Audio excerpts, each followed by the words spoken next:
प्यारे बच्चों, आज हम आपको विस्मयादि बोधक अव्यय के विषय में बताएंगे कि ये क्या होते हैं। विस्मयादि बोधक उन शब्दों को कहते हैं जो आश्चर्य, हर्ष, शोक, घृणा, तिरस्कार, भय, स्वागत आदि भावों को अचानक प्रकट करते हैं।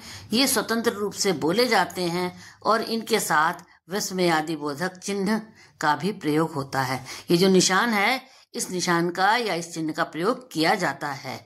और विस्मय से प्रतीत होता है कि कोई भी आश्चर्य की बात है।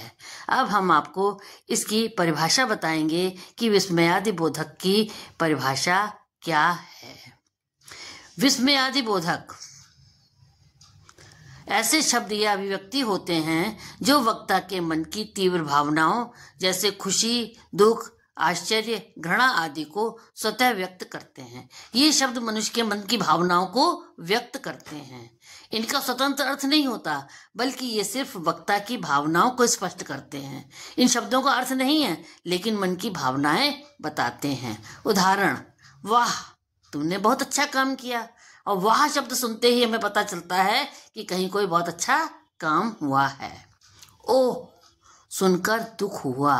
अब केवल ओह मात्र सुनने से ही हमको यह पता लग जाता है कि कहीं बहुत अधिक दुख की बात है, जिसे सुनकर के हमें दुख हो रहा है। इसलिए वाह ओह शब्द विस्मयादि बोधक शब्द कहलाते हैं।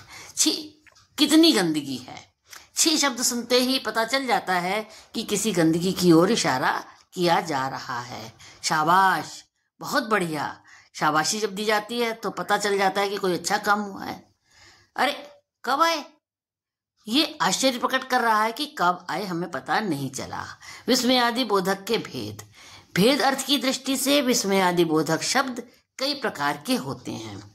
जैसे विस्मय बोधक, आश्चर्य व्यक्त करने के लिए। विस्मय बोधक शब्द जो होते हैं केवल आश्चर्य व्यक्त करते हैं। जिसका उदाहरण क्या है, अरे इससे हमें आश्चर्य लग रहा है, अरे सच में, या सच में ऐसा हुआ, ये भी आश्चर्य प्रकट कर रहा है। इसलिए ये विस्मय बोधक कहलाएंगे। दूसरा हर्ष बोधक, खुशी व्यक्त करने के लिए। जब खुशी व्यक्त होती है तो क्या कहते हैं, वाह। वाह शब्द सुनते ही पता चल जाता है कि खुशी की बात है, वाह कितना सुंदर है। शोक बोधक, अब दुख जाहिर करने के लिए होते हैं ये। जैसे हाय वह गिर गया। हाय शब्द सुनते ही पता चल जाता है कि दुख की बात है। स्वीकार बोधक, स्वीकृति देने के लिए। उदाहरण, हाँ ठीक है। जब हम हाँ कहते हैं तो पता चल जाता है कि हमारी स्वीकृति है। घृणा बोधक, तिरस्कार या घृणा दिखाने के लिए। अब किसी का तिरस्कार करते हैं या किसी के प्रति घृणा दिखाते हैं, तब घृणा बोधक होता है। जैसे छी गंदा है। छी शब्द मात्र कहने से ही हमें ज्ञात हो जाता है कि कोई गंदी वस्तु या गंदा स्थान है, जिसके लिए कि हम छी शब्द का प्रयोग कर रहे हैं। धन्यवाद। अगर आपको ये वीडियो पसंद आया हो तो कृपा करके लाइक करें, शेयर करें तथा बेल आइकन को दबाना ना भूलें। अगले एपिसोड में फिर एक नई जानकारी के साथ हम आपके साथ मुलाकात करेंगे।